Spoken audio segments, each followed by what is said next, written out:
Okay, we are live. All Sergeant, will you please start your recording? PC recording has started. Recording to cloud has begun. Thank you. Backup is rolling. Thank you. Good morning and welcome to the Subcommittee on Zoning and Franchises. At this time, will all panelists please turn on your videos? I repeat, all panelists, please turn on your videos. Thank you. To minimize disruption, please place all electronic devices to vibrate or silent mode. If you wish to submit testimony, you may do so at landusetestimony@council.nyc.gov. I repeat, landusetestimony@council.nyc.gov. Chair, we are ready to begin.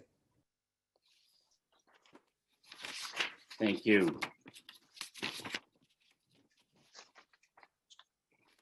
Thank you. Good morning. I'm Councilmember Francisco Moya. I'm chair of the Subcommittee on Zoning and Franchises. I'm joined remotely here today by my colleagues, Councilmember Levin, Rivera, Grodenchik, Borelli, Ayala, and Eugene. Today we will vote on items heard by the subcommittee at our meetings of January 26th and February 23rd, including pre-considered LUs 718 and 719 for the 1620 Cortel U Road rezoning in Brooklyn, pre-considered LUs 735 and 736 for the 9132 63rd Drive rezoning in Queens, and pre-considered LU 737 for the 245-01 Jamaica Avenue rezoning in Queens. I also note that the pre-considered LU 733, 734 on today's agenda for the 737 4th Avenue rezoning, and 738, 739, and 740 for the Arvern East proposal are being laid over. We will also hold public hearings on the 1099 Webster Avenue rezoning relating to property located in the Bronx, and the 50-25 Barnett Avenue rezoning related to property located in Queens. We will begin with a vote to approve pre-considered LU numbers 735, 736 for the 9132 63rd Drive rezoning related to property in Councilmember Kozlowitz's district in Queens. The proposal seeks a zoning map amendment to change an existing R4 C2 district to an R7A C23 district, and a related zoning text amendment to establish a mandatory inclusionary housing area utilizing options 1 and 2. Together, these actions will facilitate the development of a new 9-story mixed-use building with approximately 74 dwelling units, up to 24 of which would be affordable, as well as ground floor commercial use, and an added parking garage with 17 spaces accessory to the residential use and 29 spaces accessory to the commercial use. Councilmember Kozlowitz is in support of the proposal. We will also vote to approve pre-considered LUs number 737 for the 245-01 Jamaica Avenue rezoning related to property in Councilmember Grodenchik's district in Queens. The proposal seeks a zoning map amendment in an existing R4 district to change a C13 commercial overlay district to a C23. The proposal would enable the applicant to file a special permit application to the Board of Standards and Appeals to legalize a physical culture establishment within an existing commercial building. Councilmember Grodenchik is in support of the proposal. We will also vote to approve with modifications pre-considered LUs numbers 718, 719 for the 1620 Cortel U Road rezoning relating to property in Councilmember Eugene's district in Brooklyn. The application as proposed seeks a zoning map amendment and a related zoning text amendment to facilitate the development of a new 9-story mixed-use building with approximately 85 dwelling units, up to 16 of which would be affordable, as well as ground floor commercial use and 44 accessory parking spaces. Our modification will be to remove MIH option 2 while retaining option 1. Councilmember Eugene is in support of the proposal as modified. And finally, regarding the 1620 Cortel U Road rezoning proposal on today's agenda. Yes. Sorry. This is a paragraph. Yes. Yep. You're correct. My apologies. I now want to take the opportunity to allow Councilmember Eugene for some remarks.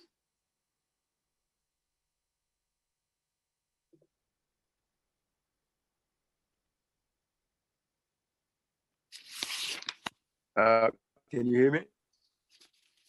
We can hear you. Yep. Thank you much. Thank you.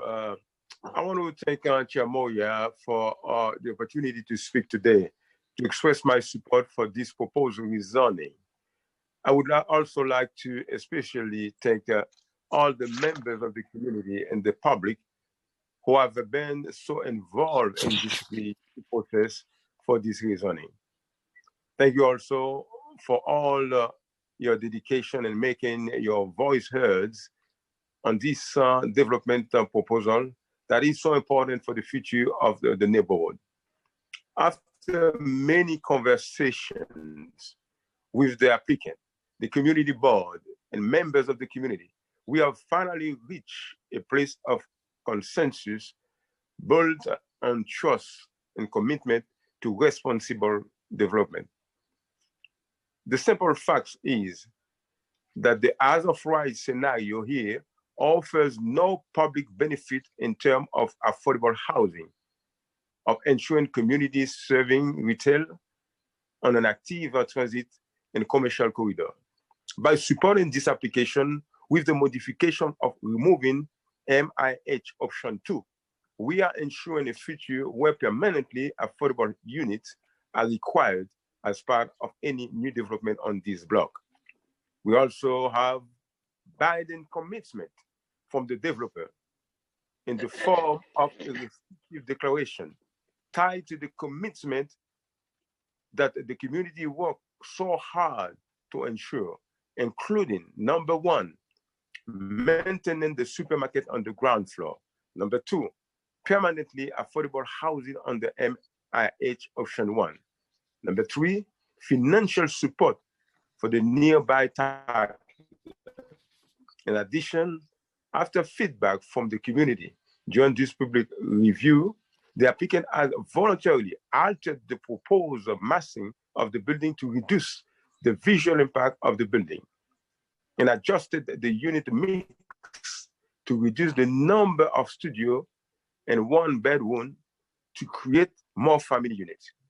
Let me conclude by saying that I had several meetings with the people in the community and also with the developer. But one of the things that I lack also in this proposal is the opportunity, in addition to the opportunities for affordable housing, but also opportunities for jobs in the community. We are facing a very, very, very tough situation, tragic situation in New York with COVID-19. So many people are without jobs. It will take a long time for us to get back on track and to create job opportunities in this city. I think people in my district would have the opportunity to have a job.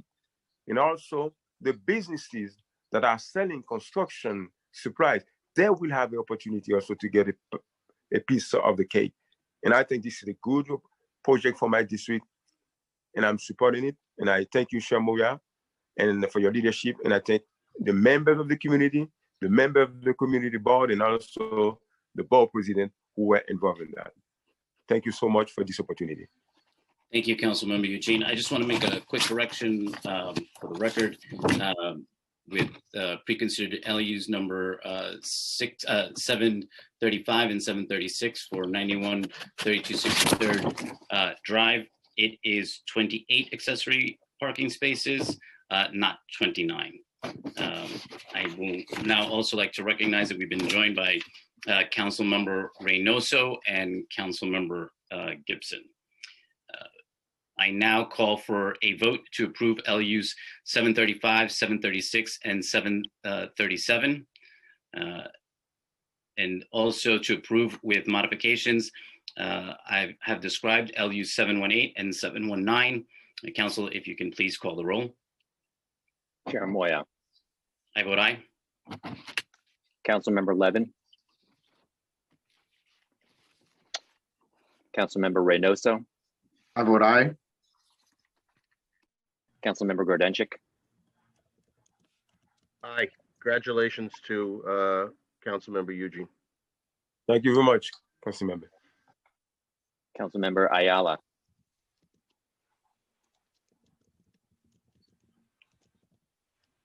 Yeah, I need a minute. I'm sorry.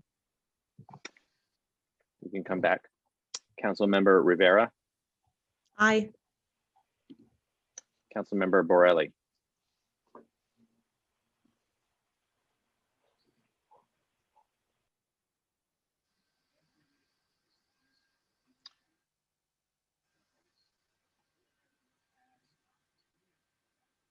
we have, excuse me, Councilmember Levin,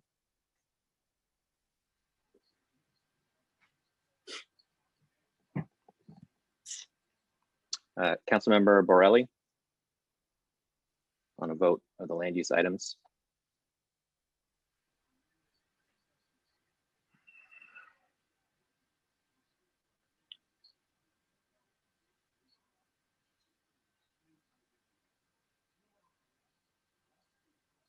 We appear to have temporarily lost Councilmember Borelli. If I understand, Councilmember Levin will be rejoining. Councilmember Ayala, Yeah, I vote aye on all with the exception of LU number 718, 719, the Cortland Avenue rezoning.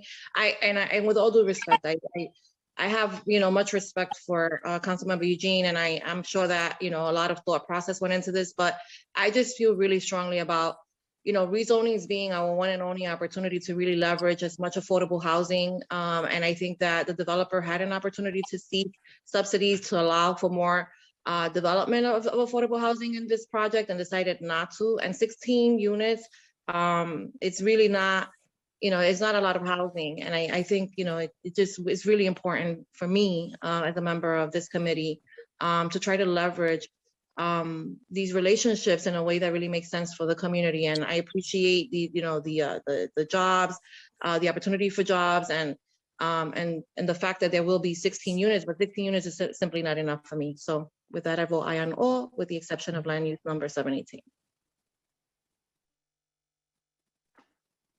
thank you. Do we have Councilmember Levin on a vote of the land use items?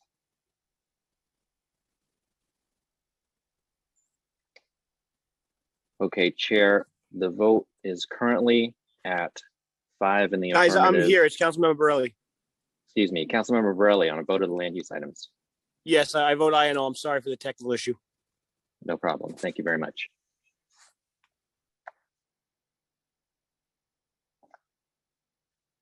Chair, the vote will remain open for Councilmember Levin, but the vote is currently 6 in the affirmative, 0 in the negative, with no abstentions, except for LU 718 and 719, which are adopted, 5 in the affirmative and 1 in the negative, and no abstentions. Once again, the vote will remain open unless we have Councilmember Levin. I'd like to vote aye on all, if that's okay. Thank you, Thank Councilmember. Politics in action, friends. Yes, right. And multitasking in action. Okay, I voted. All good. Chair, the vote on the land use items is 7 in the affirmative, 0 in the negative, with no abstentions, except for LU 718 and 719, which are adopted, 6 in the affirmative, 1 in the negative, with no abstentions. These items are approved for recommendation to the full land use committee.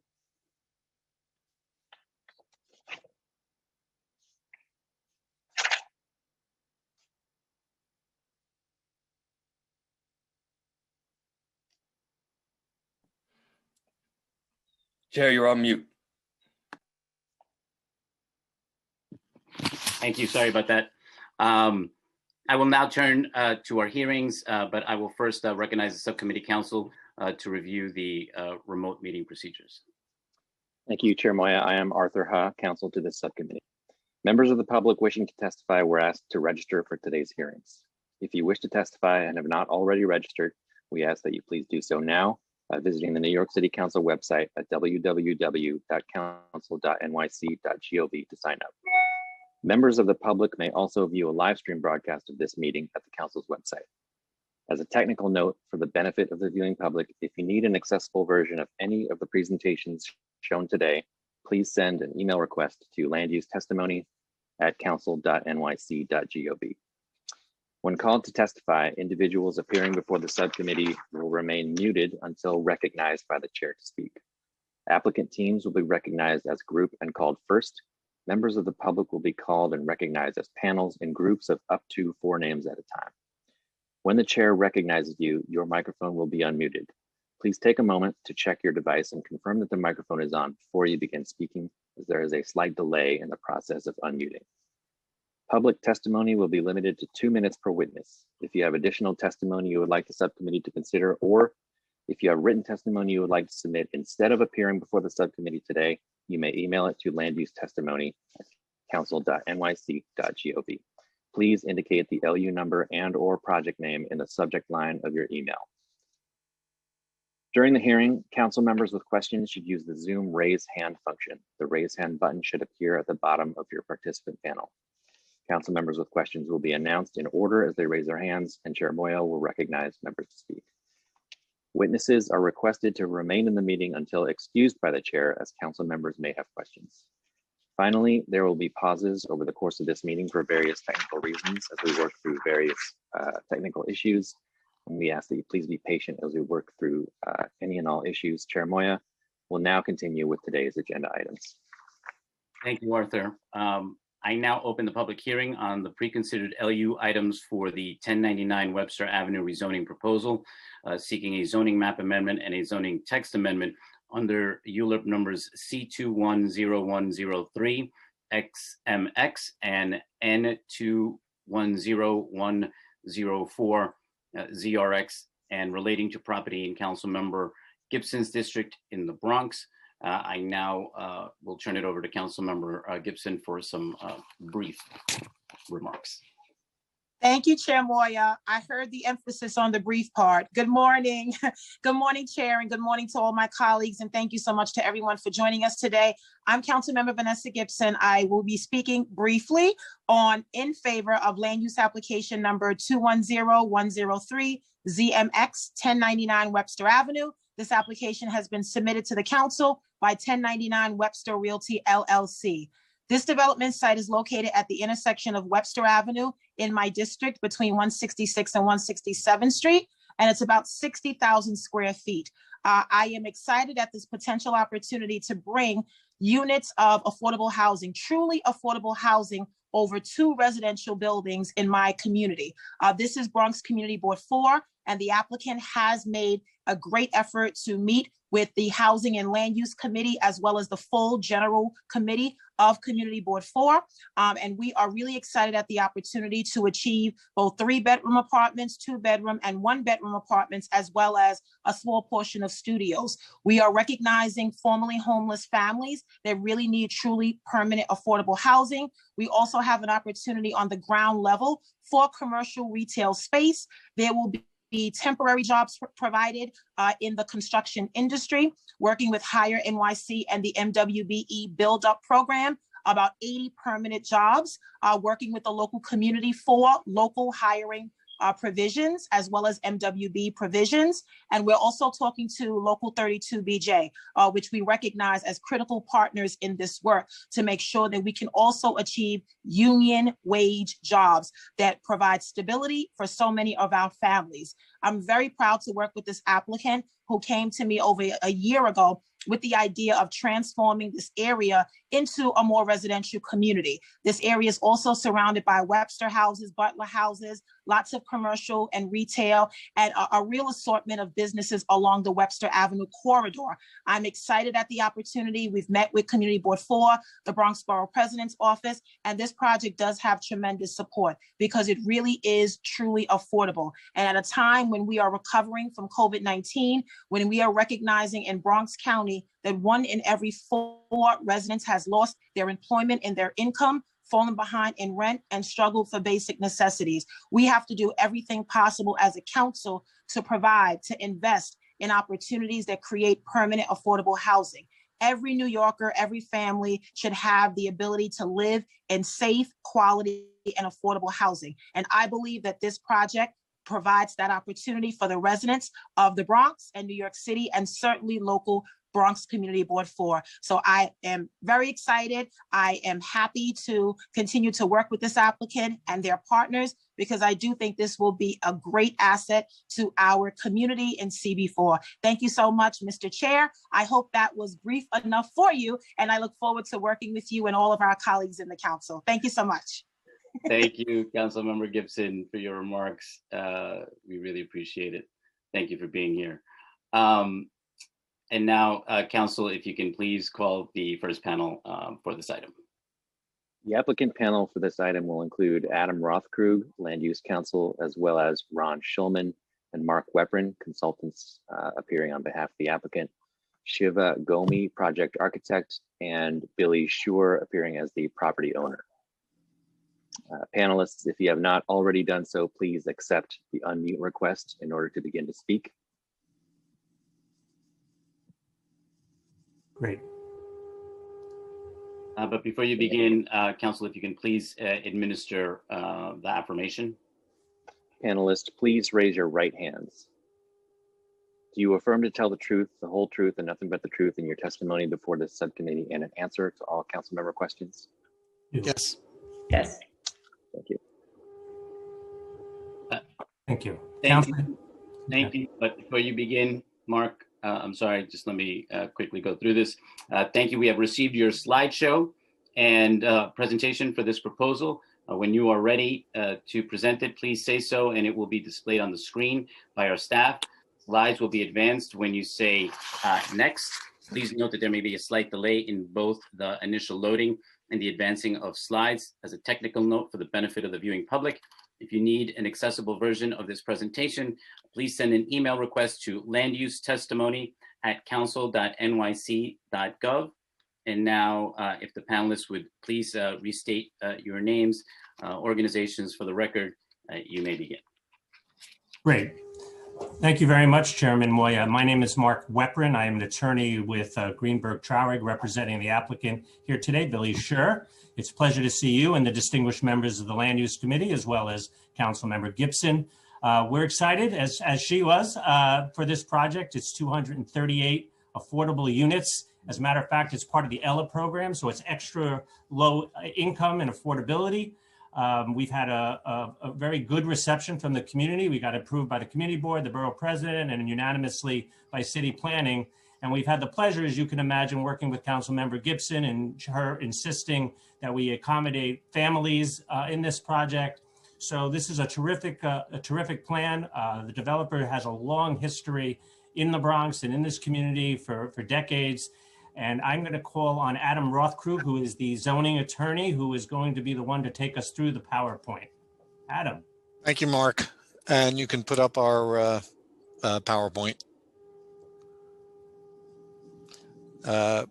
First, I'd like to absolutely thank Councilperson Gibson. I think she gave my presentation, but I'll try to go through it again, as well as the staff of the City Council, technical staff in getting us prepared for this.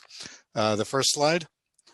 My name is Adam Rothkrug. I'm here from Rothkrug Inspector on behalf of Webster 1099 Realty LLC. Next slide. In connection with two applications, the zoning map amendment to permit the affordable housing and a text change to create an MIH district affecting our client's property at 1099 Webster Avenue in the East Concourse section of the Bronx. Next. The actions are designed to permit construction of two new residential buildings, as noted, 100% affordable under the ELA program, a total of 238 apartment units. And the building will also include first floor commercial space and below grade parking. Next. The development site consists of 368 feet frontage along the west side of Webster Avenue between East 166th and East 167th Streets by 100 feet in depth, 36,800 square feet in area. The total area to be rezoned includes two additional lots to the right, indicated as project area here, that the applicant does not own or control. Both are 100 by 100 sites. They will both be affected by the MIH designation, although none of those owners have indicated any intention of moving forward with any new construction at the present time. Next. The site is currently zoned predominantly M11 with a small R71 strip in the rear and developed with a mix of open parking, auto repair shop, and scrap metal facility. The Schur family has owned the subject property for several decades and are longtime residents and property owners and previously manufacturers in the Bronx. Next.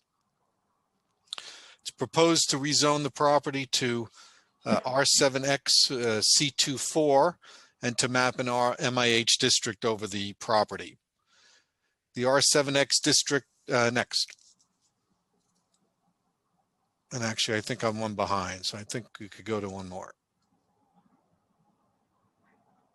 The R7X zoning would permit construction of 2 residential buildings, a 9-story building on the left side of the diagram and an 11-story building on the right side with a total of 221,000 square feet, 191,000 residential, and approximately 30,000 square feet of commercial floor area. In addition, underground parking for 73 cars is proposed, which is actually more than double the 30 spaces required by the applicable zoning, which only applies to the commercial uses because the building is 100% affordable and located in a transit district. While the commercial space has not been marketed yet because the building is still a year or 2 away, or 2 or 3 years away, there is enough space to house a mix of local retailers as well as potentially drugstores, restaurants, medical facilities, as well as daycare or community centers, which the community board indicated would be needed at this location. Next. The plans submitted are part of the plans submitted as part of the application reflect the development consisting of 2 buildings. I'm sorry, if you could just go back. I got ahead of myself. The corner building 9 stories, 92 feet in height, and the interior building 11 stories, 111 feet in height, below the 145-foot total height that would be permitted. Combined total of 238 units, 90 units in the corner building, 148 units in the mid-block building, as noted, 100% affordable. The unit mix will include a limited number of studios, along with primarily 1, 2, and 3 bedrooms. And our architect, Shiva Gomi of Off-Gang Architects, and housing consultant, Ron Schulman, will speak in a little more detail with regard to those aspects. The buildings include large indoor and outdoor recreation spaces with passive sitting areas, as well as areas for outdoor exercise, and the building will meet an enterprise green standard 15% above the requirements of the energy code. It's anticipated the project will create about 350 temporary construction jobs at prevailing wage because it's being done under the HPD and HUD programs and HPD and HDC, along with approximately 80 permanent jobs for the building operations and the retail space. We did receive strong community support from Community Board 4, from the Borough President, and we have worked with Councilperson Gibson over an extended period of time. The Community Board requested that we focus on providing local jobs and MBWE preferences, and we've already been in contact with the Jerome Avenue Revitalization Collaborative and have opened a dialogue with them to make sure that they are intimately involved in at the time that we go to start construction to work with our contractors. We confirmed our commitment to work with HPD to ensure preference to local residents for housing. And the owner, Bill Schur, is a trustee of the local 32 BJ pension fund and advises that a formal agreement with them has been signed, or he is signing this morning. The R7X district was selected after extensive review with the Bronx Office of City Planning, as well as Councilperson Gibson. And actually, she fought hard to try to get us a higher FAR, higher zoning district, because she thought the area could handle it, and the more affordable units, the better. But this is where we ended. The buildings and the height, the density are consistent with Claremont Village, which is to the north of us, in which the buildings exceed 20 stories in height. And if you see on this diagram at the left-hand corner is the Volunteers of America building, and to the right behind us is the Triborough Nursing Center, both of which are similar in height and larger or larger than our proposed building.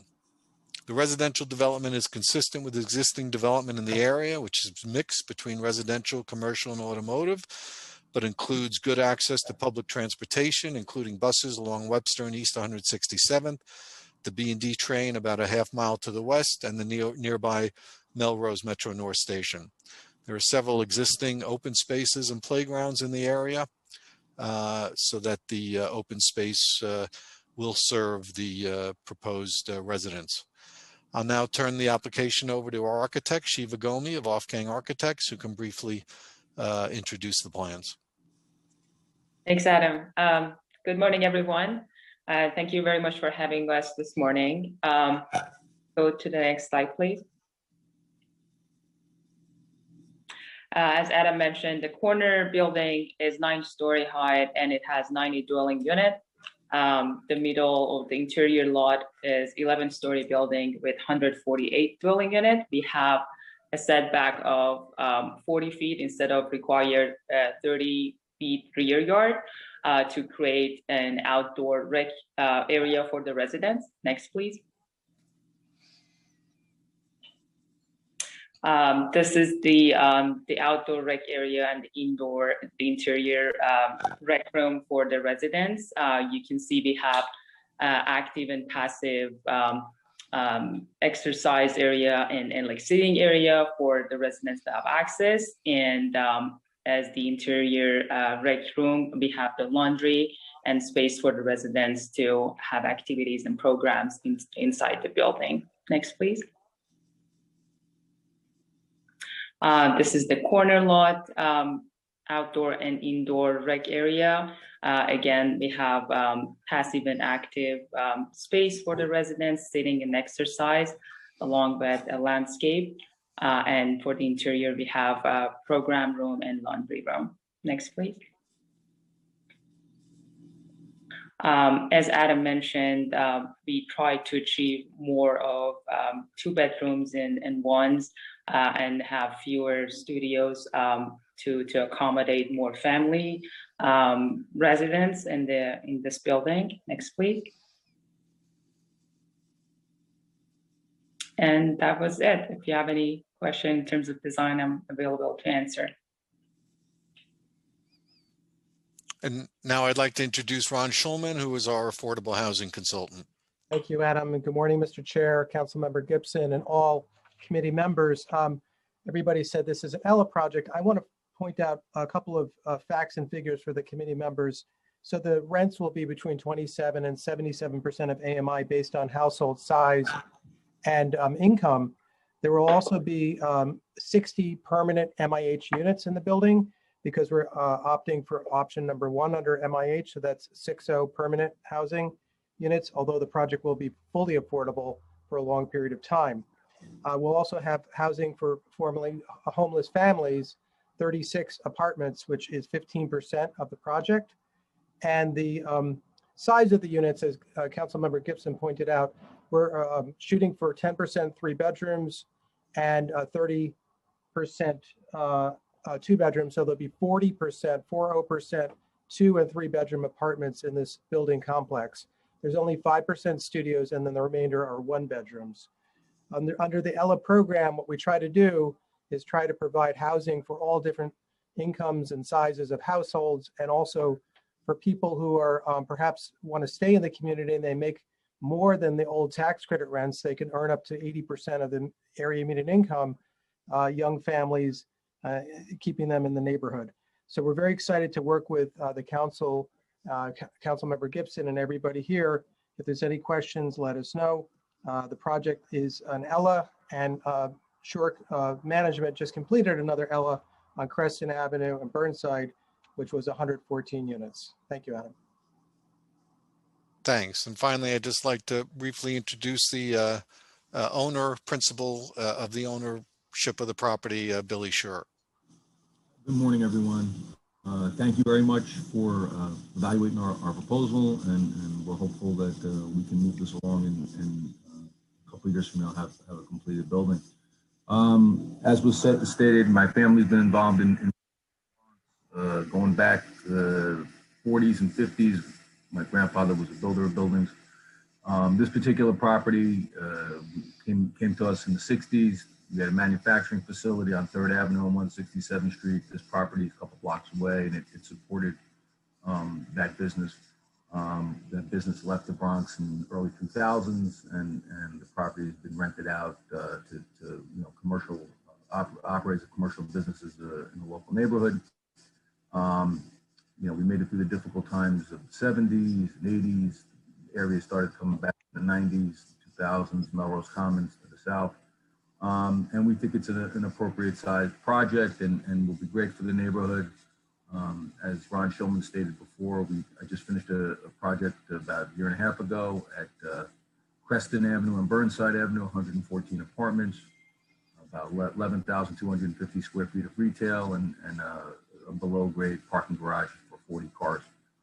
And so this would be my second project here in the Bronx, and we're hopeful. So if you have any questions, certainly I'm happy to answer. Thank you. And that concludes our formal presentation. Obviously, we're all available to answer any questions the council has. Great, thank you very much. Just a couple of quick questions for you. You indicated the plans to develop the site under HPD and the ELA program, and you were just talking about it a minute ago.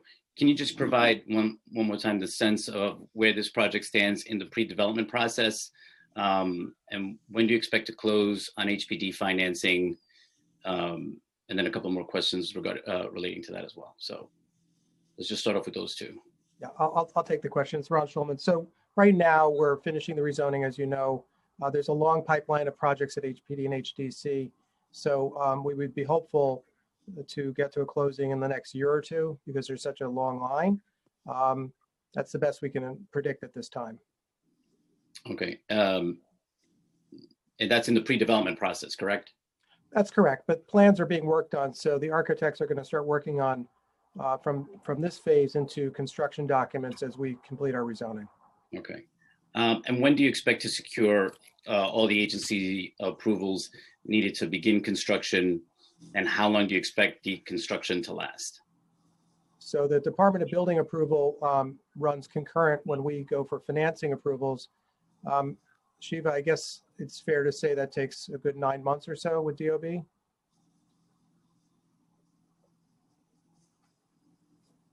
She's trying to unmute. Yep, hold on. Um, We'll unmute. Hold on one second. There you go. Yes, 9 months is accurate. Okay. Okay. So you mentioned this before in your presentation briefly, but the borough president had in his recommendations that he would like to see more of the 2 and 3 bedrooms. What were the considerations that were made on this in light of his feedback? So actually, the borough president wanted us to have 10% 3 bedrooms, and we were at 9%. So it really involved being able to provide 1 more 3 bedroom. So we do not have any issue with being able to modify the plans to meet that goal. And as Ron noted, the percentage of 2 and 3 bedrooms is 40%, which is I think a pretty good number from the applications that similar applications that I listened to. So we were only 1 unit short on the borough president's recommendation. Okay.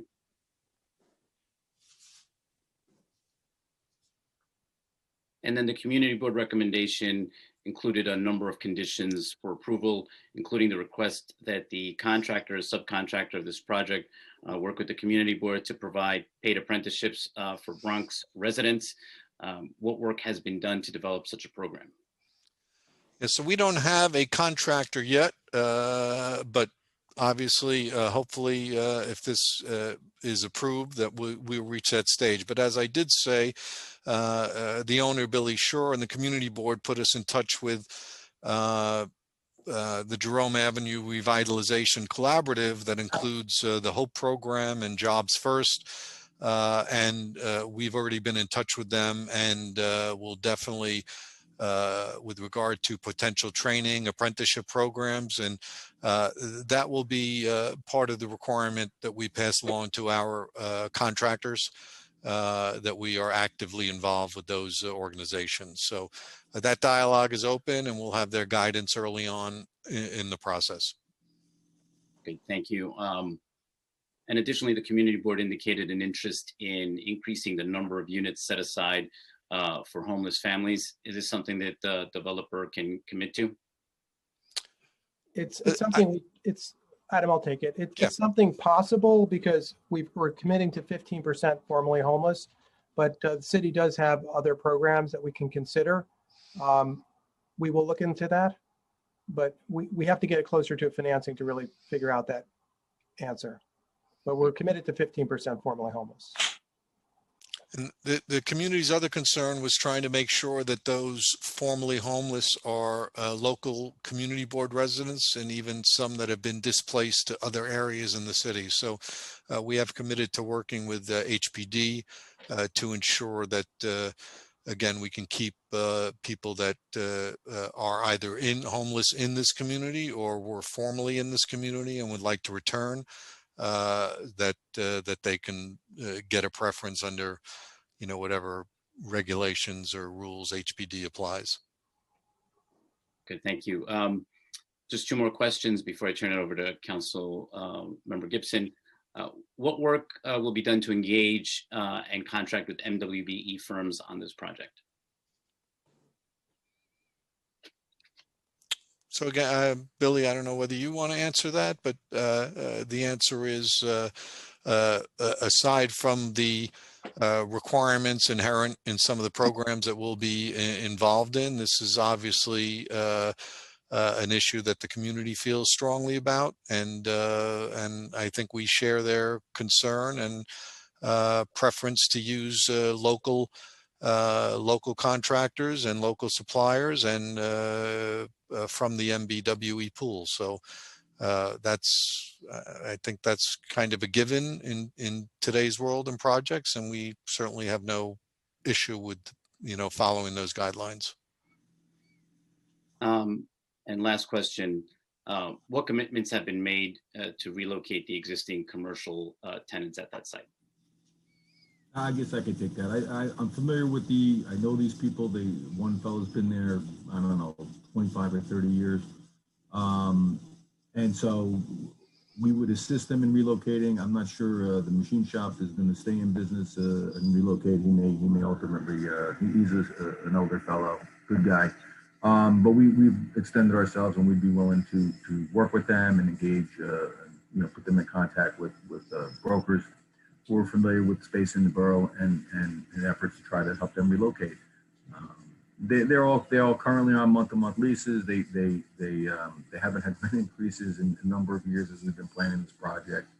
We're trying not to. We understand they're going to be displaced, and certainly would offer, if their businesses fit what we're doing, to return. Although they're auto related, so I don't know that would be the case.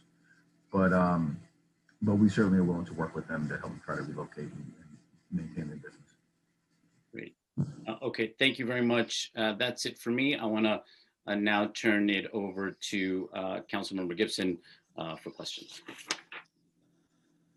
Thank you so much. Thank you, Chair Moya. And again, good morning, gentlemen. I appreciate, and ladies and gentlemen, I appreciate you coming before the subcommittee to talk about this very important project. And, just based on Chair Moya's questions around community involvement, community engagement, local hiring, MWBE provisions, the deep affordability, the set-asides for formerly homeless families, all of the meetings that we have had, I really think that we've come to a good place. And certainly I always want to continue to push, because I always want to maximize all the opportunities. So I just want to confirm, you have been able to achieve the 10% of 3-bedroom units in both of these buildings in the total number of units? Yeah, so we haven't actually filed plans, but the answer is yes. There will not be any issue achieving the 10% 3 bedrooms. Okay, and then on the set aside, the minimum, of course, is 15%. The possibility of that being increased is likely or not? Councilmember Gibson, it could be increased under some recent programs with the city. For example, one of our projects is accepting FEPS tenants, because HTC and HPD reached out to us to house more formerly homeless people or homeless people. So as we get closer to financing, we can consider that.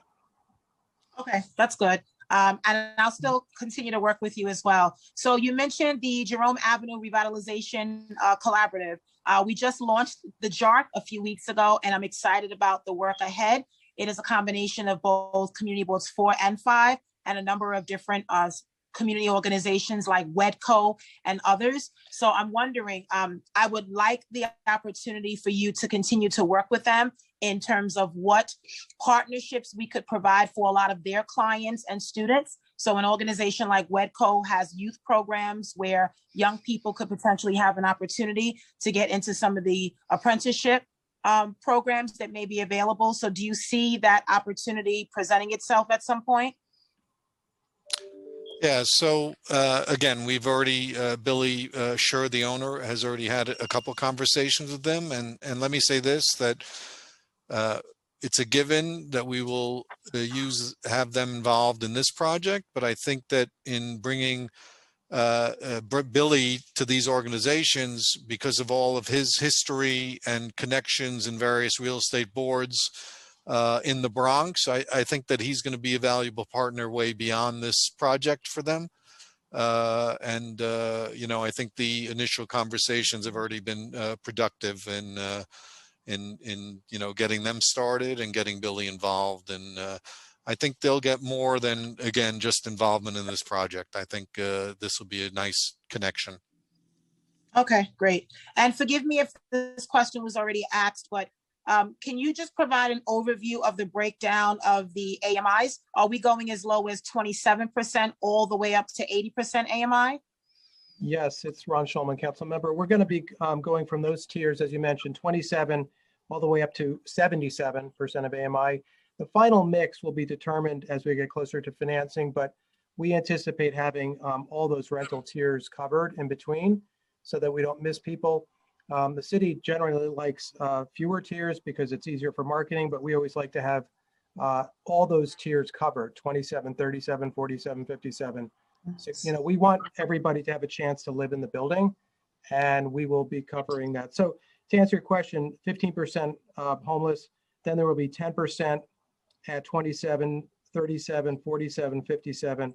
We're anticipating 20% at 67 and around 25% at 77. So it's a pretty even mix across the board based on size of unit and income and rent. We'll fine tune it as we go, and we'll be in contact with your office as we get closer to, this real marketing plan. Okay, and under the current FAR guidelines, are these the same configurations that the Sarah Ella program provide on the HPD's term sheets today? So that hasn't changed, right?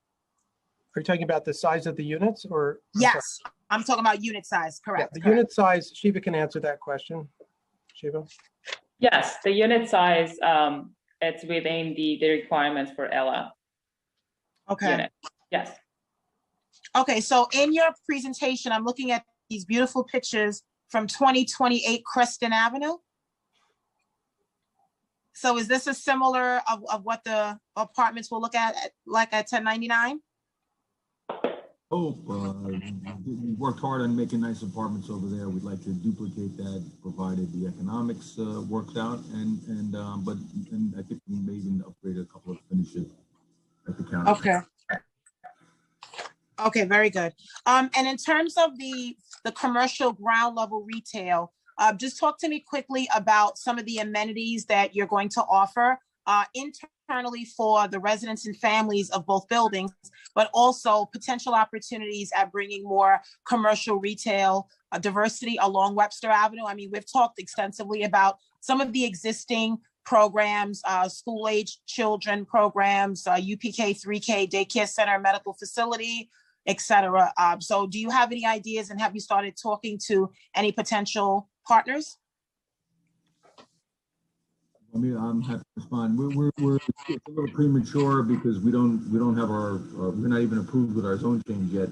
But those are definitely I have a daycare operator at the other site, and I have no issues with the kinds of businesses you suggested. Certainly, the goal would be to get businesses that support the local neighborhood, so businesses can thrive, and so the people that are moving into the building and then they're in the surrounding community can get services that they're probably not getting as close to where they live now in the new building. And so, yeah, we are incredible, whether it's a medical provider or a daycare provider, definitely something that's going to support the neighborhood. Okay, I think great. I think 30,000 square feet is a nice area that provides Sizable, right. an opportunity for multiple uses. Okay. My final question just relates to the partnerships with existing hiring programs like Hire NYC. If I remember correctly, Hire NYC is the program that's overseen by the Department of Small Business Services.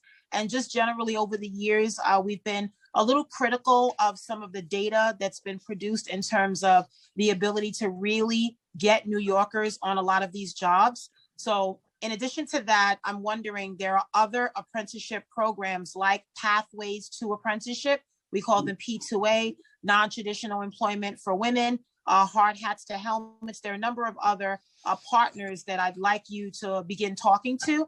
I don't want to fully rely on Hire NYC. I've not been shown data that is satisfactory to me to date. And I do think that we always have to look for new opportunities and new partners, and the MWBE Build Up program. So would you entertain talking to other partners that can help in providing the local hiring opportunities that we desperately need?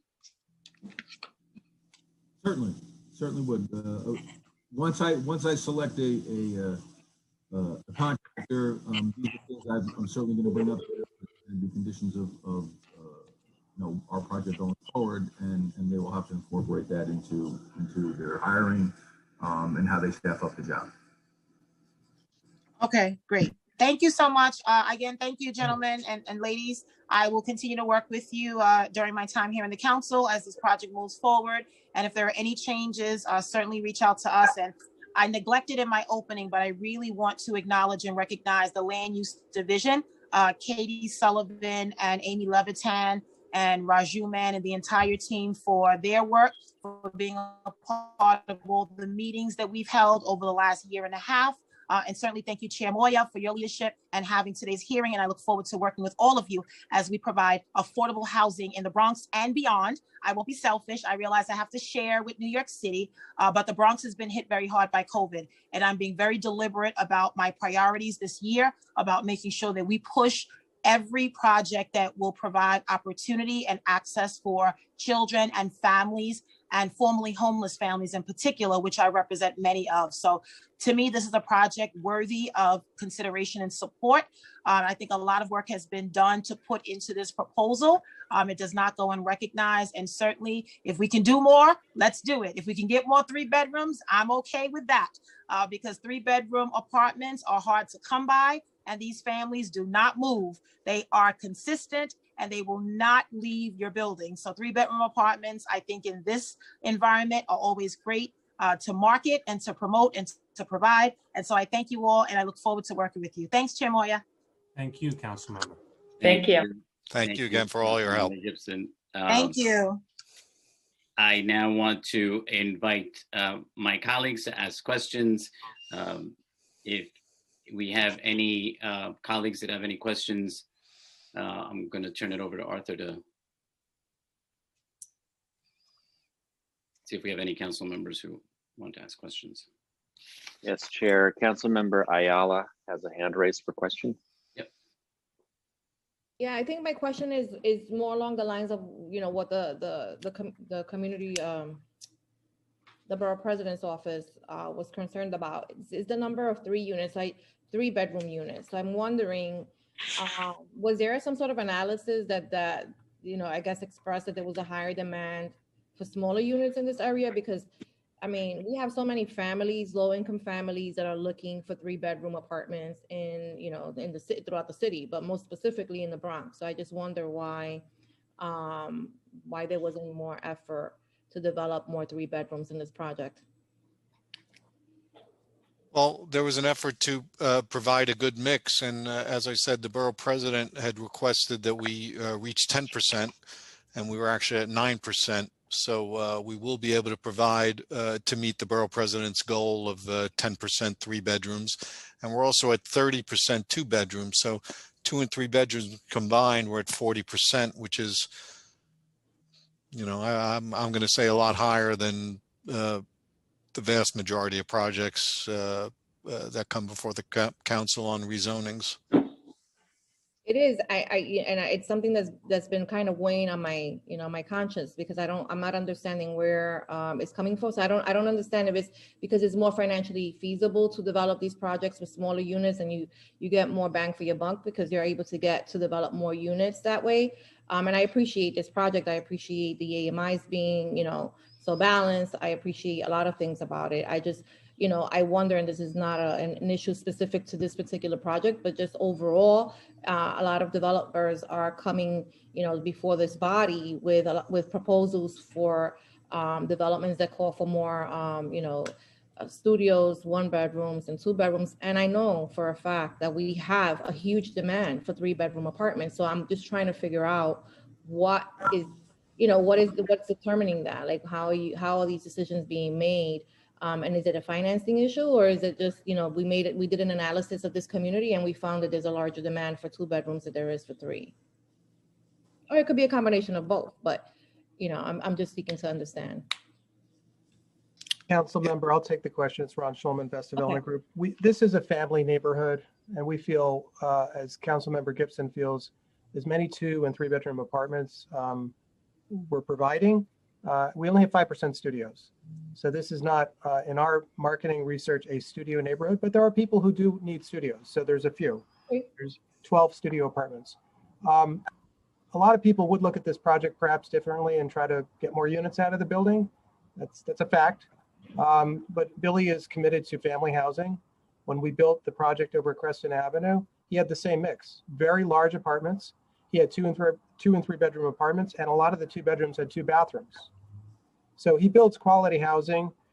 His family has been in the Bronx for decades, and they own and manage their own properties. And this is the design that he wants for this project.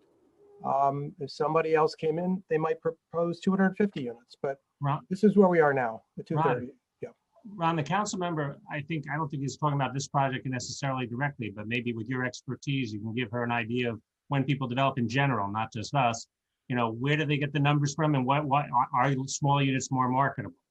Well, yeah, that's a good point, Mark. A lot of developers will look at this site and try to increase the number of units. Okay, so they would use maybe 10% studios, and they wouldn't have 3 bedrooms. So they would wind up, and then Shiva can tell me how many maximum units we could get in this project. It would be more than 238. But we feel strongly that this is the right mix for the neighborhood, so there won't be a marketing problem. If we put in, and HPD allows us to put in 25% studios, we wouldn't want to do that here. We don't think that would be marketable. It wouldn't be sustainable. And then Billy would have turnover like crazy, because those are tough apartments to keep occupied. He wants families. He wants 1, 2, and 3-bedroom predominantly to manage, which is his bread and butter. That's what he has in his other buildings. So yes, you can get more bang for the buck with smaller units. It's true. You could increase the number of the subsidy that the city gets or gives to the project, and perhaps more revenue. We've run the numbers, and the numbers work at this mix of apartments. Okay, so just a quick question, and again, excuse my ignorance, but I'm also learning as I go. So if the subsidy was higher, would there be a possibility to develop more 3-bedrooms citywide? Projects? That's an interesting question. I just wonder because I don't want to put our, and I think it's a great project. And again, this is like a larger conversation, but I know for a fact that in the Bronx and, communities like mine, in East Harlem and South Bronx, like there's a huge demand for 3 bedrooms. And we don't really have a lot of real estate, right? We don't have the land to develop right now. So we're kind of at the mercy oftentimes, of property owners that are looking, to maybe sell or redevelop their properties. And so I want to really make sure that we're being purposeful here and that we're not, forgetting about, that there's a demand, right? That there's a demand, that people are being outpriced, that we have families even in shelter right now that are large families and they need larger units. So I appreciate it. And I thank you, Billy, for coming back to the community. Again, I appreciate a lot of, the elements in this particular project. Just curious about, the 3 bedrooms. And I think that for, developers coming before the council, I think that, it's something that they should also be aware of, right? Depends on the community. I like to look at what the community looks like, what the makeup is and what the demand is. And some communities don't require that much, but the Bronx specifically, we do. We need it. So thank you. You're welcome. Thank you, Councilmember Ayala. Council, do we have any other council members with questions? No. No, Chair. Okay. There being no further questions, the applicant panel is excused. Thank you very much. Council, are there any members of the public who wish to testify on the 1099 Webster Avenue rezoning application? If there are any members of the public who wish to testify on the 1099 Webster Avenue rezoning proposal, please press the raise hand button now, and the meeting will briefly stand at ease while we check for members of the public.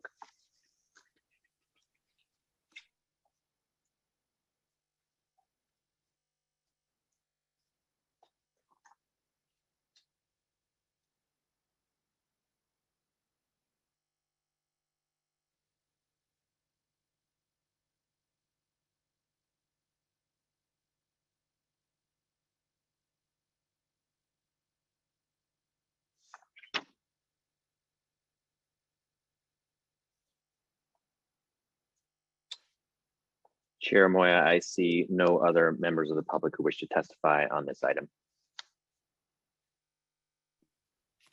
Okay, there being no members of the public who wish to testify on the 1099 Webster Avenue rezoning proposal under ULURPS number C210103 ZMX and N210104 ZRX. The public hearing on these preconsidered LU items is now closed and the item is laid over.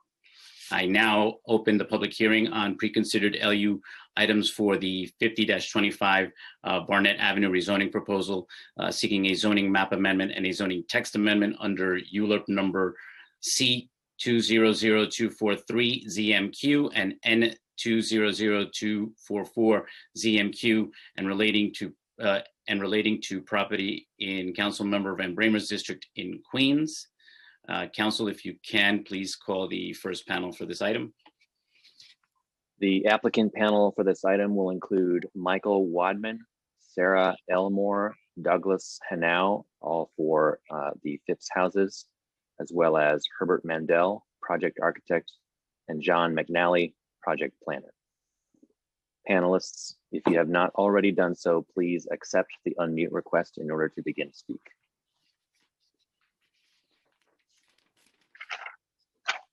Okay. Thank you. Before you begin, thank you. Council, if you could please administer the affirmation. Panelists, please raise your right hands. Do you affirm to tell the truth, the whole truth, and nothing but the truth in your testimony before this subcommittee and in answer to all council member questions? Yes. I do. Yes. Thank you. Thank you. Before you begin, I just want to read a quick procedural note here. We are in receipt of your slideshow presentation for this proposal. When you are ready to present the slideshow, please say so and it will be displayed on the screen by our staff. Slides will be advanced when you say next. Please note that there may be a slight delay in both the initial loading and the advancing of slides. Once again, anyone who requires an accessible version of this presentation may send an email request to landustetestimony@citycouncil.nyc.gov. And now, if the panelists would please restate your names and organizations for the record, you may begin. Sarah Elmore, Phipps Houses. Michael Wadman, Phipps Houses.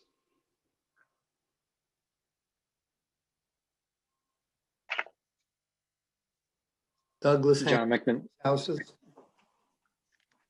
John McNally, Philip Aviv and Associates.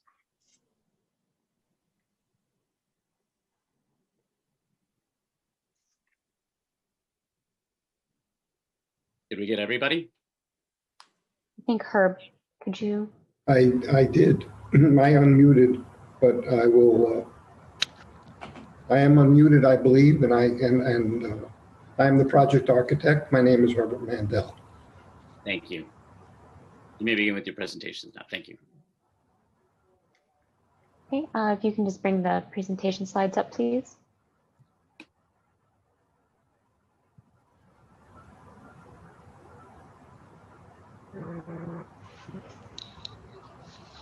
Thank you. Okay, as I stated before, my name is Sarah Elmore, and I'm the Director of Planning at Phipps Houses. And we are here today to discuss a proposal for a new mixed-use development containing affordable housing and community facility space at 5025 Barnett Avenue. Next slide, please.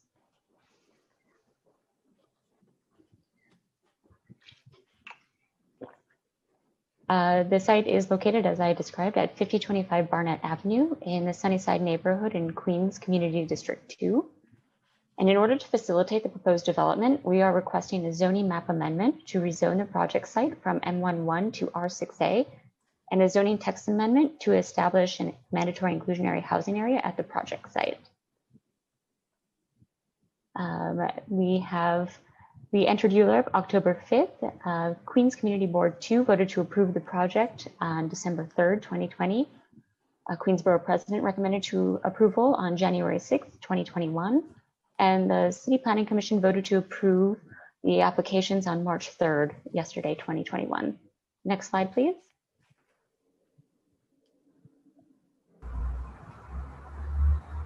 The proposed project site is located within the Sunnyside neighborhood in Community District 2 in Queens, on a block that is bounded by the Long Island Railroad right-of-way to the north, the prolongation of 52nd Street to the east, Barnett Avenue to the south, and the prolongation of 50th Street to the west.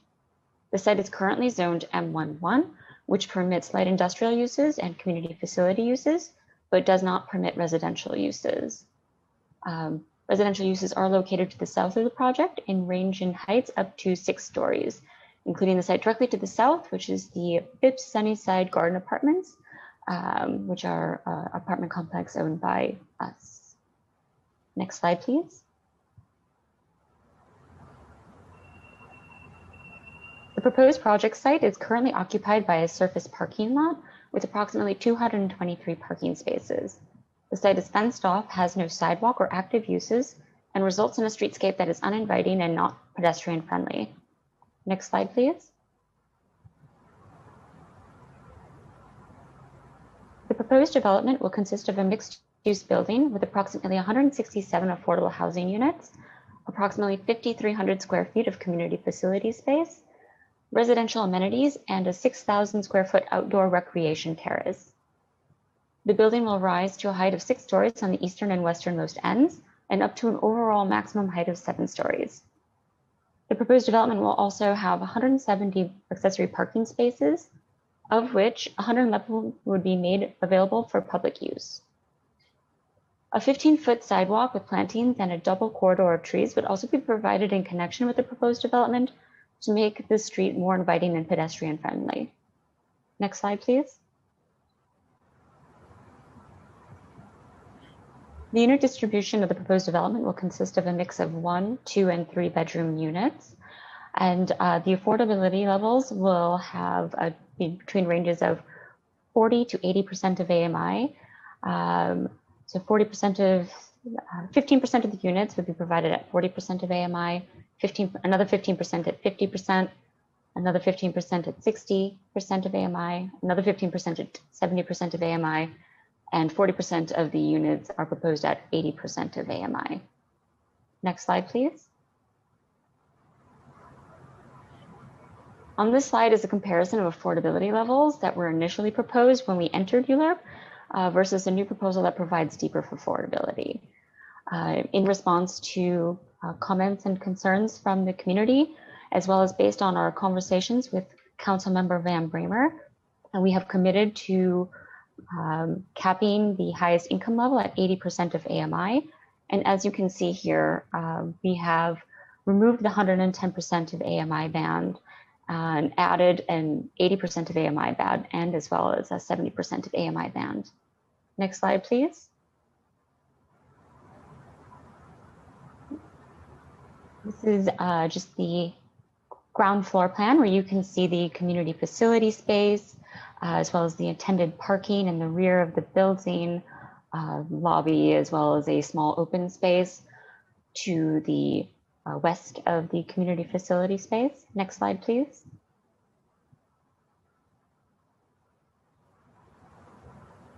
This is an image of the second floor plan where you can see the 6,000 square foot outdoor recreation terrace, as well as some of the residential amenities, which includes kids' playroom, community room, lounge, laundry, and fitness room. Next slide, please. This is just a typical floor plan of the upper levels of the building. Next slide, please. This is a rendered image of what we are proposing for the outdoor terrace. As you can see, there's an area for seating, kids' play area, and general passive sitting area, as well as multiple plantings. Next slide, please.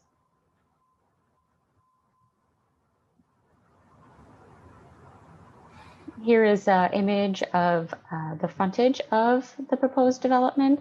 As you can see, the building articulation helps to create variety and visual interest in the proposal.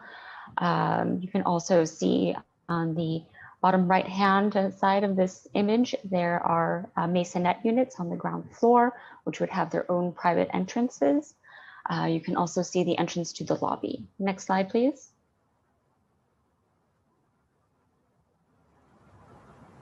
Here is a closer up image of the lobby area, as well as some of the masonette units. Next slide, please. Here is an image of the project site as it sits currently, looking east on Barnett. Next slide, please. And here is that same site image with the proposed development in the picture. Next slide, please.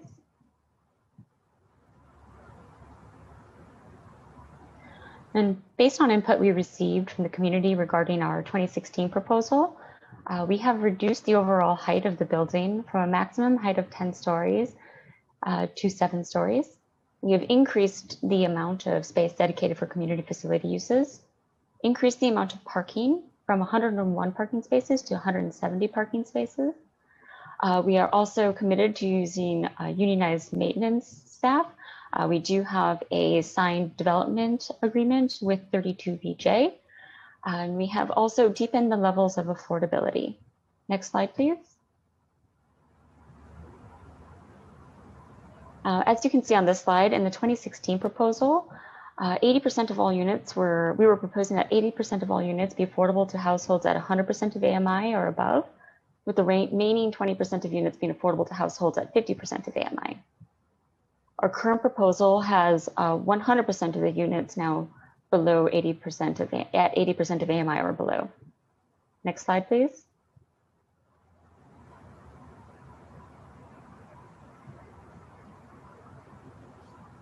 And since 2017, Phipps Houses has invested over $3 million for improvements to the Sunnyside Garden Apartments.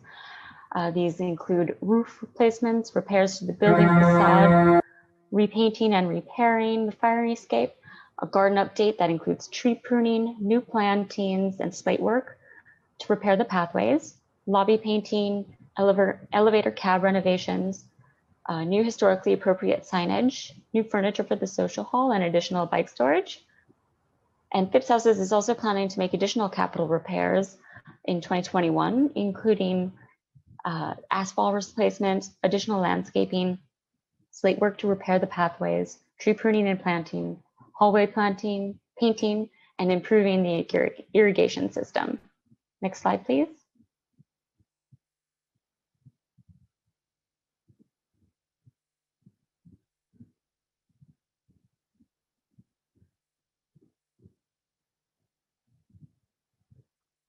And based on concerns that we heard during the public review process, Phipps Houses also proposes the Sunnyside Garden Apartments Improvement Plan to address maintenance concerns, including the hiring of a new porter, which we already have a new full-time hired porter on staff, expanding the extermination services, which we have already begun increasing the communications with the Tenants Association from quarterly meetings to monthly meetings, which has also already begun.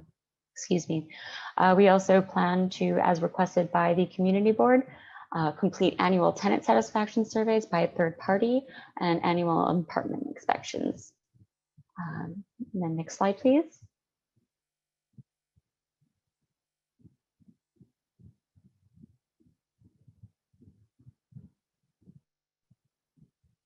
And just a final image of the proposed development. And we'd like to thank you for taking the time to listen to our proposal, and we welcome any questions. Thank you. Just a couple of questions here. One, what is the current status of the Sunnyside Gardens Apartments improvement plan? We are completely on schedule with all of the 30 and 60-day commitments, which included the hiring of the new staff, providing out information about best practices for garbage disposal, and that we have cleaned the laundry room. We have added that also onto the regular maintenance schedule as requested. We have begun the extermination services for each of the units. We are on schedule. We have also achieved some of the 90-day requirements, which we're cleaning out the irrigation systems. We will continue to monitor that, however, and see how continued rainfalls and other precipitation impact that. Okay, so as of today, all those targets have been met? Correct. Okay, thank you. And can you confirm that the applicant plans to meet the community board's condition to restrict incomes to 90% AMI or below? And I know you touched upon that in your presentation, but just want to get on record. Correct. Yes, we are committed to 80% actually after discussions with Councilmember Van Bramer of AMI or below. Great, thank you. What kind of sustainability measures will be included in the project? We will meet the building code requirements, and Herb, could you touch on that a little bit more? We will meet the requirements of enterprise green communities with all the systems in the building. Okay. One other thing is there will be solar panels as well on the roof, providing some of the electricity. Okay, thank you. How do you respond to the borough president's recommendation that this should be at a 30% goal of hiring MWBE businesses, local labor and small contractors for this project during and after construction? What about his recommendations that the developer should also engage local organizations for job readiness training and capacity building programs to raise opportunities for area residents and businesses? We have committed to 30% of the MWBE for the HPD subsidy costs. And we also will be registering the project in Hire NYC. We are also happy to reach out to local organizations for this in the future. We have not yet have a contractor on board, but this is something that we are happy to work with that moving forward. Okay. And how do you respond to the borough president's recommendation that the community facility space should be provided at a discounted rate to make it affordable for community groups or organizations that are providing services to the neighborhood? We accept that recommendation entirely. The community facility base space will be at a below market rate, and we'll work to find a good local group to occupy the space. Okay, thank you. That's it for me. I want to turn to Arthur to see if there's any of my colleagues who have any questions for this panel.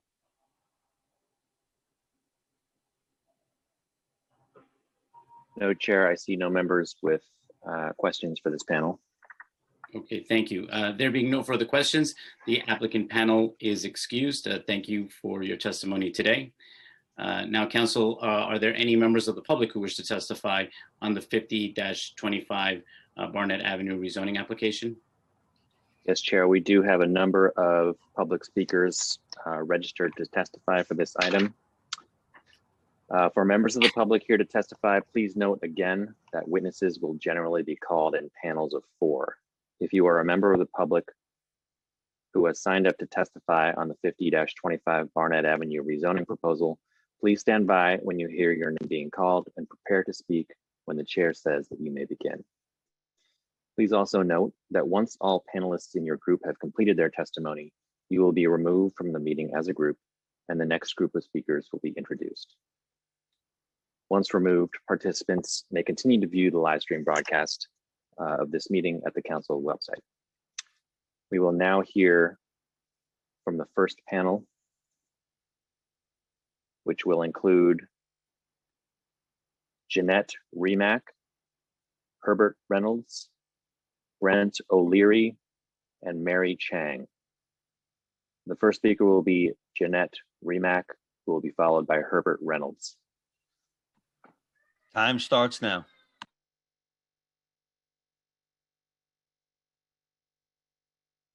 Sunnyside resident. I do not agree with this proposal at all. You are blocking Sunnyside in. You are just overstuffing us. You are infringing on an infrastructure in this particular area in Sunnyside, Woodside, that's already strained to the hilt. We don't have enough buses, transportation. We don't have subway service that's reliable. We don't have parking. We don't have streets that you can get up and down without having to wait for hours on end. We also have a situation where Sunnyside has been built in to the point that our air is now being affected because of the stagnation. We no longer get that nice breeze coming in off the river. It just seems that if you look at Queens Boulevard, you will see innumerous new housing coming up everywhere you look. There are little pocket houses coming up all over Queens Boulevard because CB2 changed the zoning. You've hurt our business area, CB2. We've lost the 46th Street due to a fire and to the fact that we have a rather ugly sex shop that is now on 48th Street and Queens Boulevard. It came back again. We thought we got rid of it. So in essence, I don't agree with this. You're bringing more people into an overstuffed area that cannot support it. Thank you. Thank you. And just a quick reminder to members of the public, you will be given 2 minutes to speak. And please don't begin until the Sergeant at Arms has started the clock. So I believe, Herbert, you're up next. Time starts now.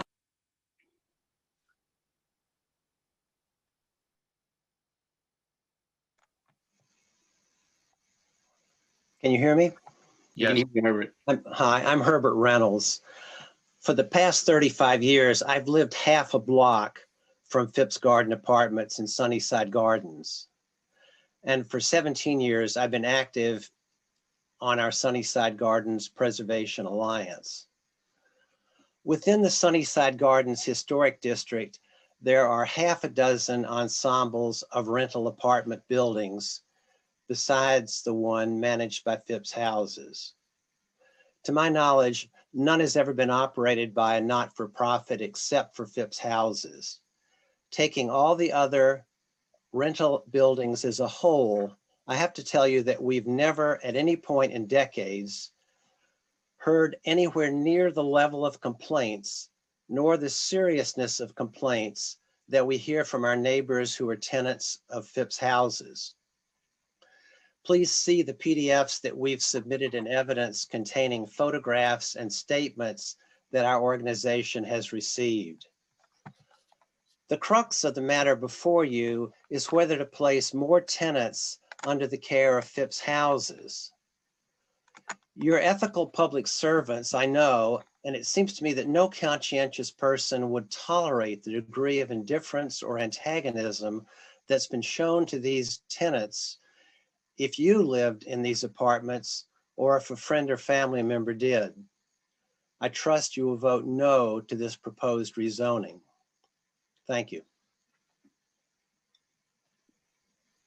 Thank you, Herbert. Thank you for your testimony today.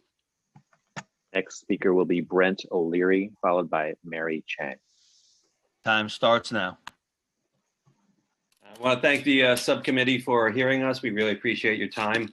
As you know from the history, this was brought up before in the neighborhood. And when the zoning was first proposed, it actually unveiled the subpar conditions that were going on at this development. It really is deplorable. The mice infestation, no repairs being done. So they were given a chance to correct these, and they have not. The conditions have gotten worse. I've been there with the tenants. The tenants do not want this. They're these deplorable conditions, and they're asking that we go against it. And this has been proven. Phipps was just rated the 11th worst landlord in New York City. So this is not someone, if you approve this, they will have no incentive to correct their behavior or to make these improvements. Once this is approved, the horse is out of the gate. So I don't think we should be rewarding the 11th worst landlord in the city with a lucrative deal. Also, this is chasing out the small business. We're trying to recover from this COVID pandemic.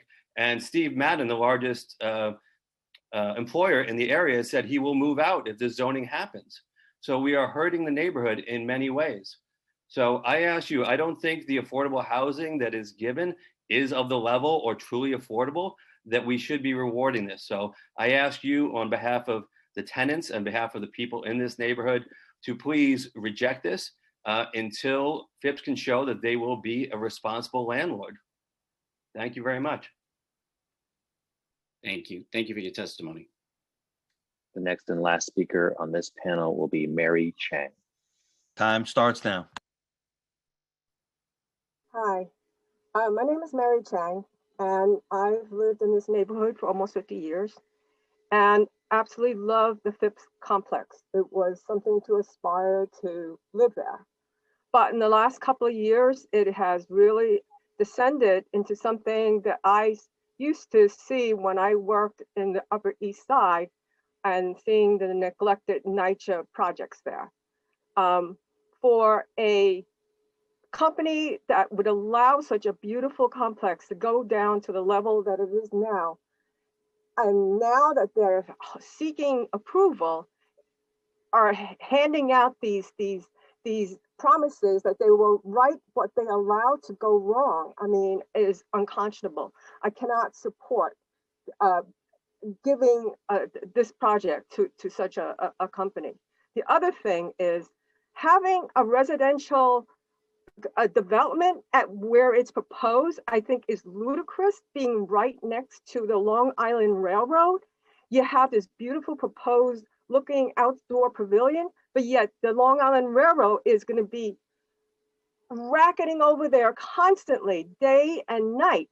And even though I think part of the proposal is they're going to have soundproof windows, that doesn't, but at some point you have to open up your windows. And when that happens, all that pollution from the railroad is going to come in. I don't think it's a healthy from a health standpoint, I don't think it's even a good place to build residential housing. Thank you. Thank you. Thank you for your testimony today. Chair, that was the last speaker on this panel. Okay. Thank you for your testimony. Is there any council members with any questions for the panelists? No, Chair, I see no members with questions. Okay, thank you very much for your testimony today. The panel is now excused. We can now call up the next panel. The next panel will include Mark Espinoza and Rosamond Giannoutzos. Mark Espinoza will be the first speaker, who will be followed by Rosamond Giannoutzos. Time starts now.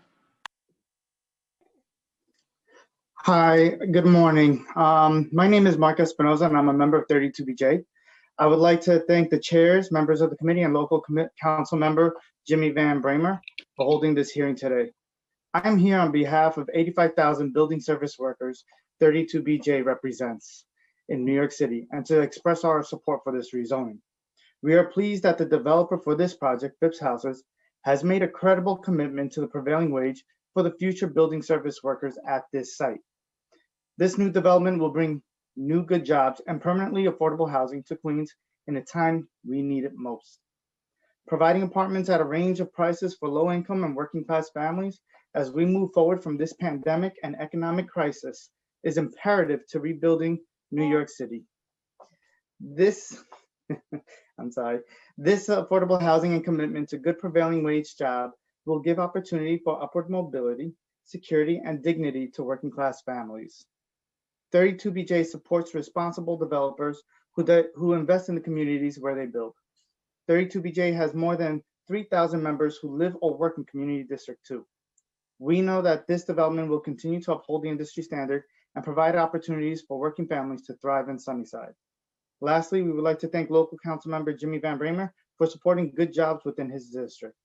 On behalf of 32BJ SEIU, I respectfully urge you to approve this project. Thank you. Thank you, Mark. And Mark, I mean, you're setting the bar high. Giving a speech, testifying in public, feeding the baby. Is that the new technique? You keep them nice and quiet. That's great. Thank you, Mark. Thank you. The next speaker will be Rosamond Giannoutzos. Time starts now.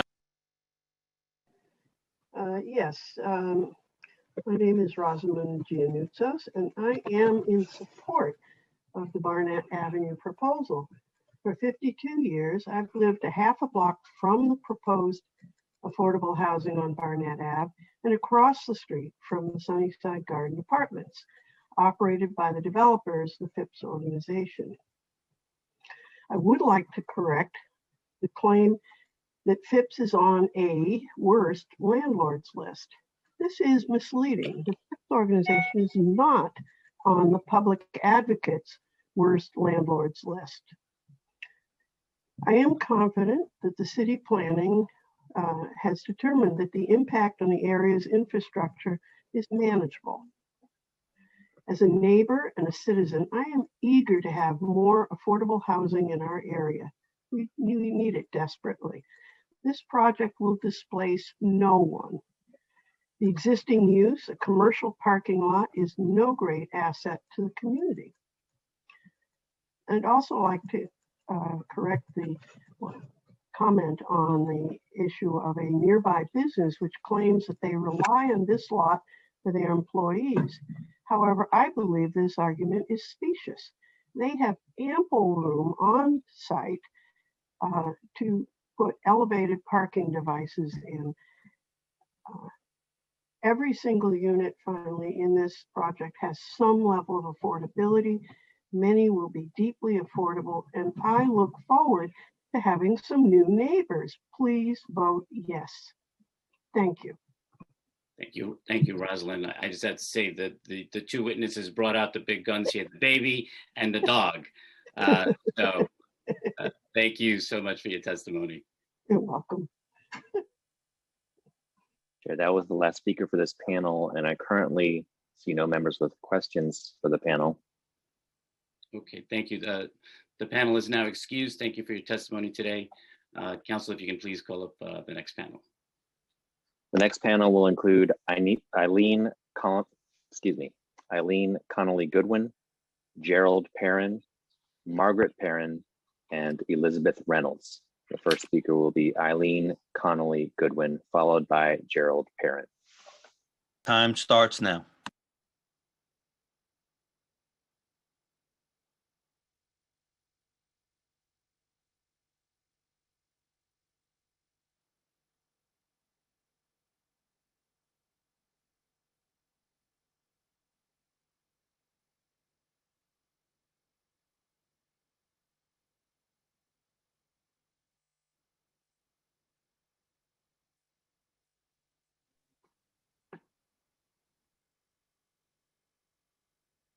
Eileen Connolly Goodwin.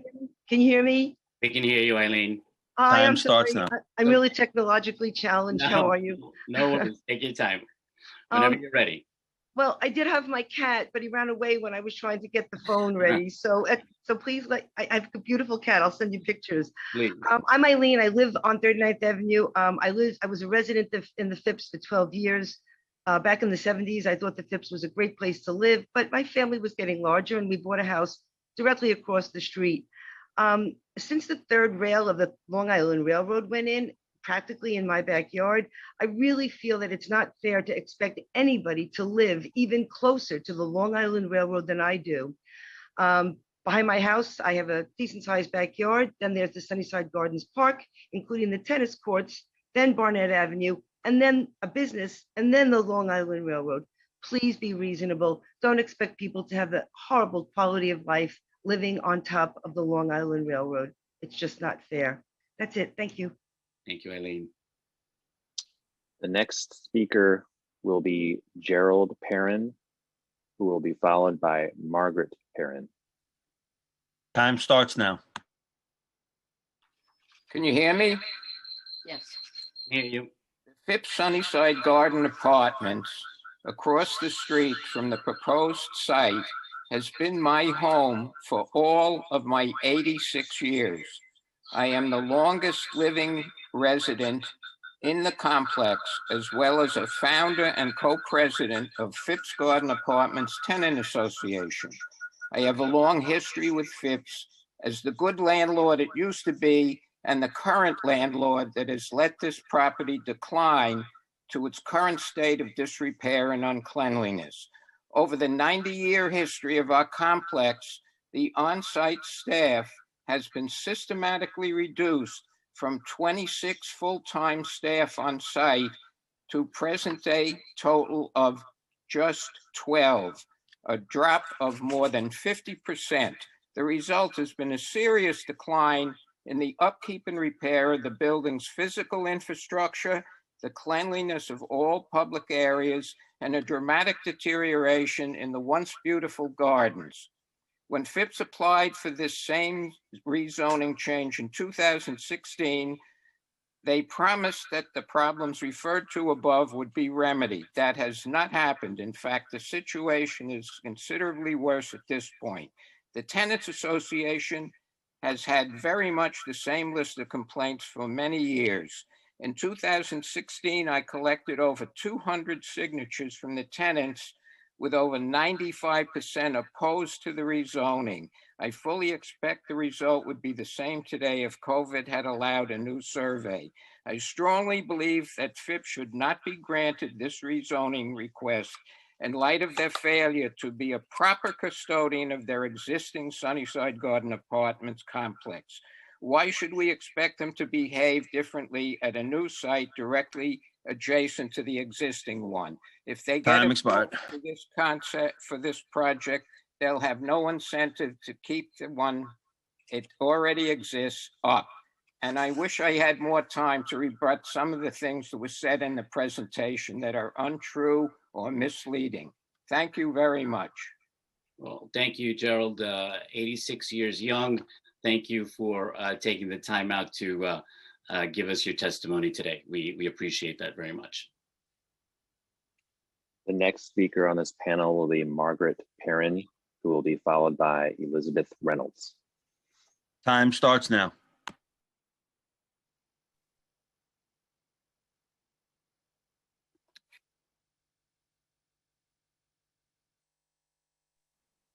Okay, you hear me? We can hear you. Okay, thank you very much. I've been here fewer years than my husband. I've been here living happily only 61 years. But I must say that the difference in the development into which I moved as a young woman is markedly different from where I am living now. Our first complaints were logged with Councilman Van Bramer in 2016. Phipps was given a little monitoring chart. Get with it, and we'll see how it works. They didn't get with it. They withdrew, and the pictures taken by a resident, not somebody paid with wonderful multicolored photos, the pictures taken by a resident will show you what state of disrepair and ignoring chuff we're living in. It makes me feel as though they're turning an award-winning development originally into something that they can destruct as they wish. Phipps Garden Apartments has been neglected, it seems, with malice. Is there a new view for Phipps? Across the railroad tracks, across lower streets, way over to the bridges? Does Phipps Houses think it's going to build the next high rise right next to the little high rise they're building right on top of the railroad tracks? This is not a place for them to ignore us and build something like that. Thank you. Thank you, Margaret. The next and last speaker on this panel will be Elizabeth Reynolds. Time starts now.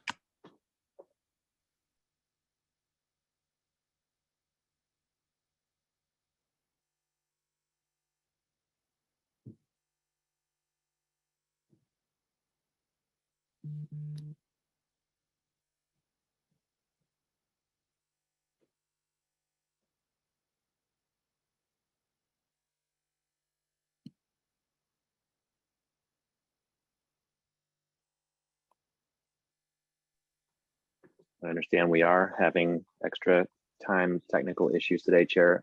We are waiting for Elizabeth Reynolds.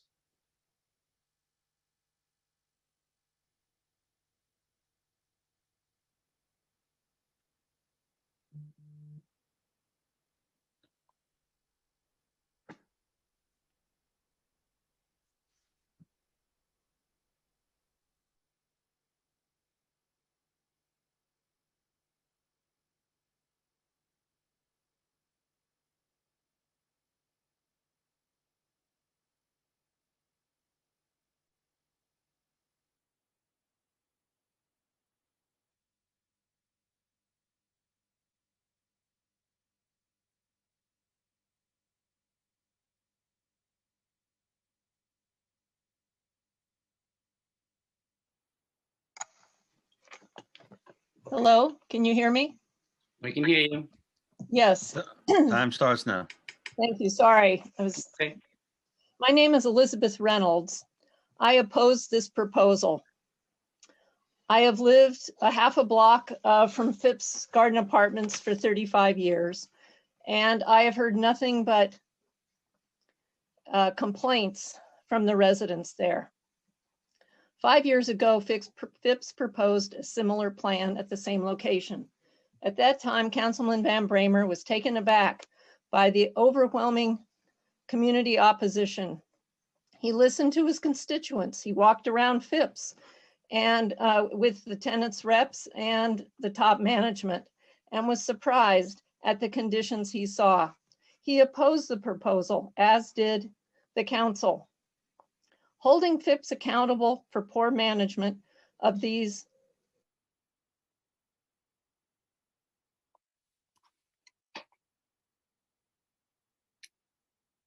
Did we lose Elizabeth? I believe she muted herself. Okay. Chair, it appears that we have lost Elizabeth. We'll take a moment to see if Council, she is on. She No. just muted herself. Okay. Sorry. It's okay. Am I back? You're Yes, back. you have 1 minute remaining. Okay. Well, the important point is that there are 50 images that have been taken recently inside the building, and each of you council members must see these before you vote on this issue. They will be sent to each of you. And today, it's interesting that Councilmember Van Bramer is now voting to approve this rezoning and development. What has changed? Phipps was a bad landlord in 2016 and is a worse one today. But now, despite the rhetoric, CM Van Bramer wants to become borough president in June. He now thinks he'd better build some so-called, quote, affordable housing in this district at the last minute. And I'll let others speak to the Time inaccuracy expired. of that proposal. Vote no, please. Thank you, Elizabeth. Thank you for your testimony today. Chair Moya, that was the last speaker on this panel. Okay. Thank you very much to all the panelists. The panel is now excused. Thank you again for your testimony today. Council, if we can call up the next panel. The next panel will include Denise Kean-Smith, Deborah Farley, and Luther Carpenter. And the first speaker will be Denise Kean-Smith, followed by Deborah Farley. Time starts now.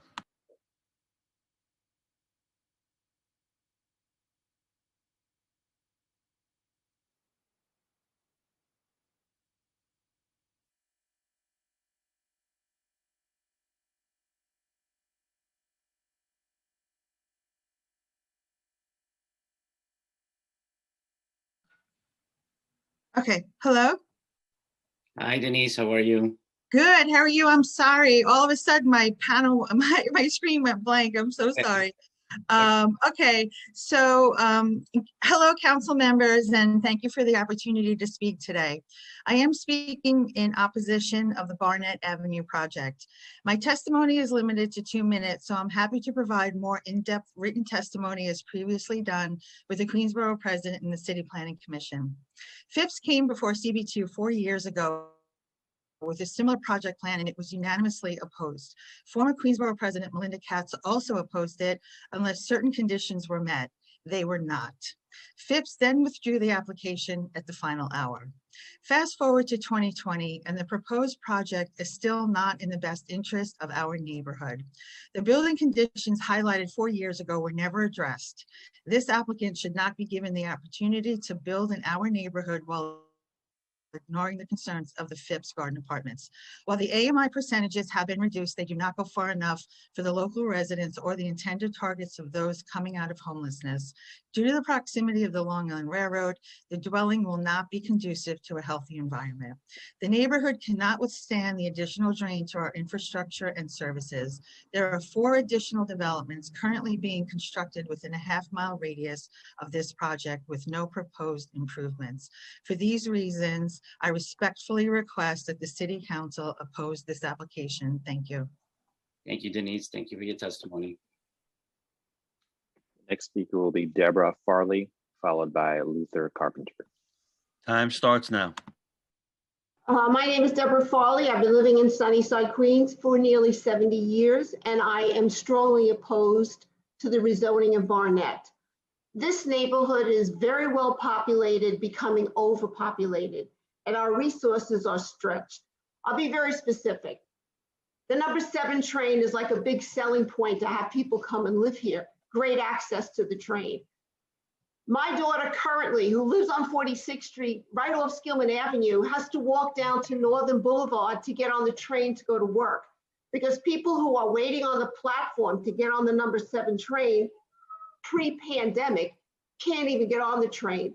We were promised additional lines, increased services. But as a result of the pandemic, the MTA has already announced that there will be budget cuts and a reduction of services. This whole focus of vertical alignment building, you're just piling more people on top of a stressed out community, overused utilities, resources that are becoming exhausted. At some point, these people come out of the building, they walk on the sidewalks, they might have cars, they'll want to get on the train. They won't be able to get on the train.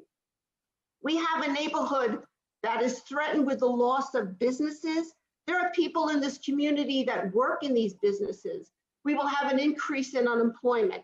We have suffered enough financial hardships during this pandemic. We don't need another construction. Because of the mass exodus out of the city, there are thousands and thousands of apartments that are available. You need affordable housing units? Let's recycle them and use them. We don't need to build more. This is more about developer greed than it is about need. As a matter of fact, the Phipps warehouses many of their empty apartments. If they were so concerned with giving affordable units out, Time expired. Thank you. Thank you, Deborah. Thank you for your testimony today. Thank you. The next and last speaker on this panel will be Luther Carpenter. Time starts now.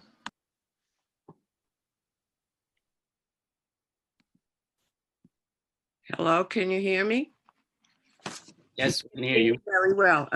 I like to thank all of you for spending all this time. And I really think that the major points have been covered by all of the other speakers who are against. I am against it. My husband is against it. We've lived in the gardens for 35 plus years. And all I would like to ask you, to urge you, is to please listen to the people on the ground, the people who are affected by what's going to happen, the tenants of Phipps, the neighborhood, the community. We are all, or well, the majority of us are against it. We are the ones who know, not the politicians and not the untrustworthy developer. So thank you again. Thank you. Thank you so much for your testimony today. Chair Moya, yes. That was the last speaker for this panel. Thank you. Any questions from any council members for this panel? No, Chair, I see no members with questions. Okay, thank you. There being no, thank you. This panel is now excused. Thank you so much for your testimony today. Are there any other members of the public who wish to testify?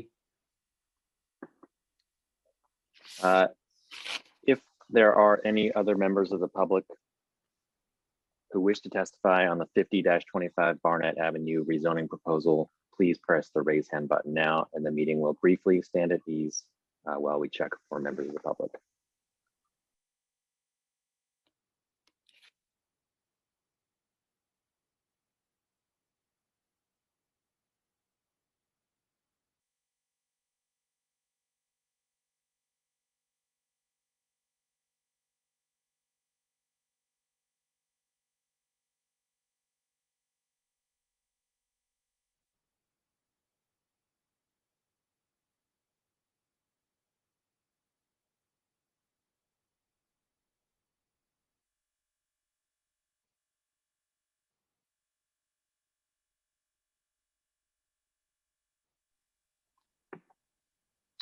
Chair Moya, I see no other members of the public who wish to testify on this item. Thank you, Arthur. There being no members of the public who wish to testify on the pre-considered LU items for the 50-25 Barnett Avenue rezoning proposal under ULIPS number C200243 ZMQ and N200244 ZRQ. The public hearing is now closed and this item is laid over.